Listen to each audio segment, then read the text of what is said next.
The dialogue between Sakyamuni Buddha and Purna. If someone with an eye problem, it is like a person with clouded eyes seeing flowers in the sky. If you have an eye problem, you open your eyes and you see flowers in space. Because you have problems with the eyes, Sakyamuni Buddha like to use this analogy. Have you ever seen flowers in the space or in the sky? Anybody? Why did the Buddha use this analogy frequently? We could not understand. A person with eye problem can see many flowers in the sky, but once the problem is cured, the flowers vanish. Like a foolish person in that very space where the flowers vanish waits for the flowers to reappear. His eye problem had been cured, but he's very dumb, very foolish, so he's still expecting the flowers to reappear.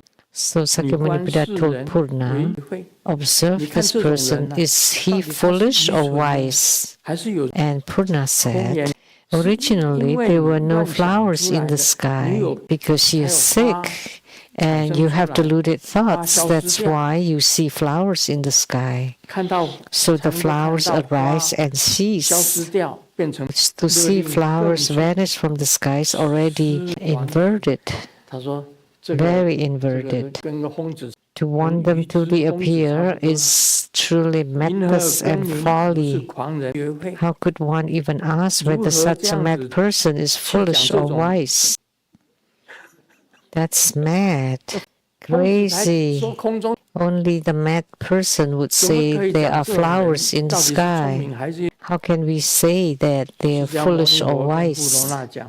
So Sakyamuni Buddha told Purna, as you have explained, then why do you ask whether the wondrous awareness and luminous emptiness of the Buddhas and tathagatas again give rise to mountains, rivers, and the great earth? So the same mountains, rivers, and the great earth were not there. Only the mad people can see the mountains, rivers, and great earth. You're crazy people that you see the mountains, rivers, and the great earth. So we are all mad. He made sense too. All the Buddhas and tathagatas have attained the wondrous luminous true mind. So how can the mountains, rivers, and great earth arise again for them? It's like the gold ore mixed with pure gold. But once the gold is fully refined, the pure gold will never become gold ore again. The pure gold 999 will never become gold ore again. Just like the wood that have been burned to ash, it would never become wood again. Therefore, the enlightenment and nirvana of all the Buddhas and tathagatas are as such. According to the dialogue of Sakyamuni Buddha and Purna, Sakyamuni Buddha regarded everything is empty, is a tathagata karma, and also the wondrous luminous true mind, non-increasing, non-decreasing. Once you're awakened and enlightened to this, once you attain the wondrous luminous true mind, you have no attachment and no grasping toward the human world.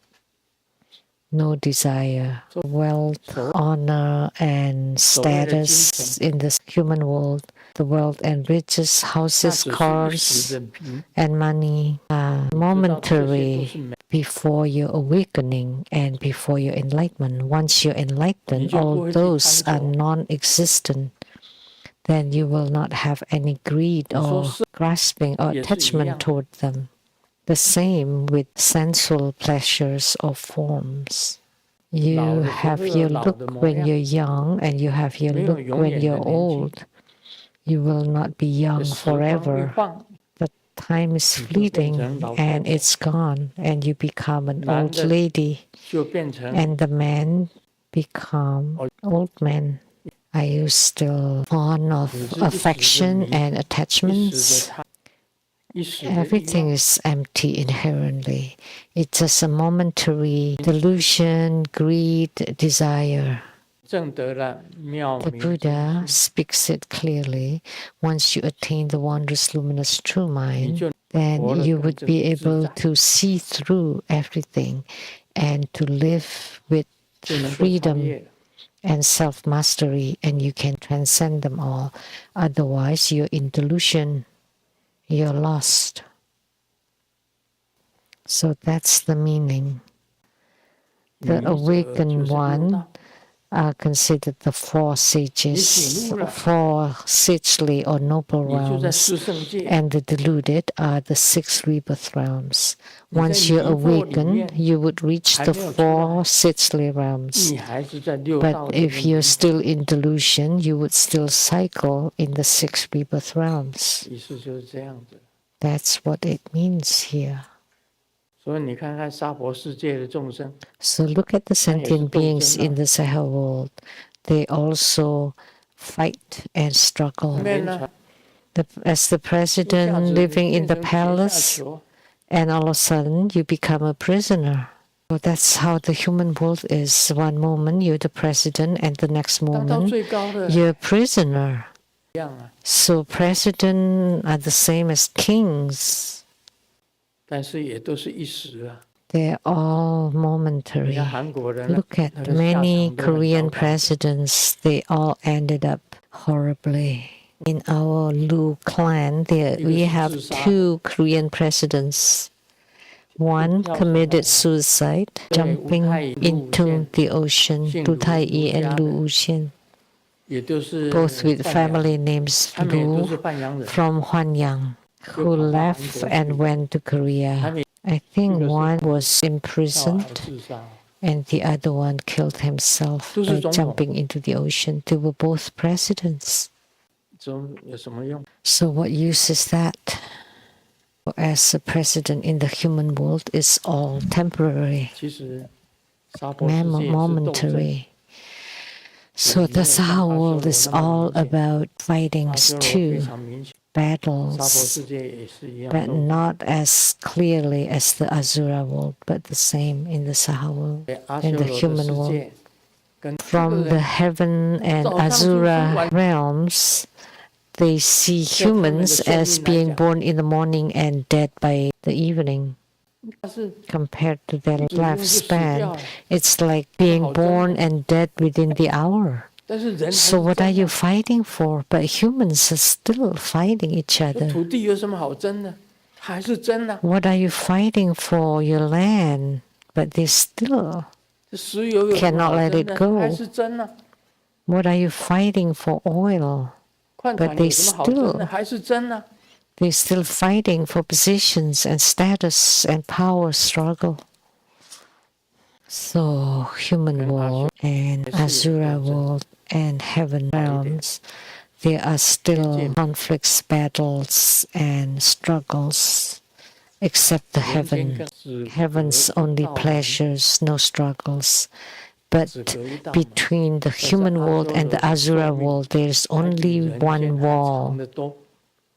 But the lifespan in the Asura world is a lot longer. That's how it is.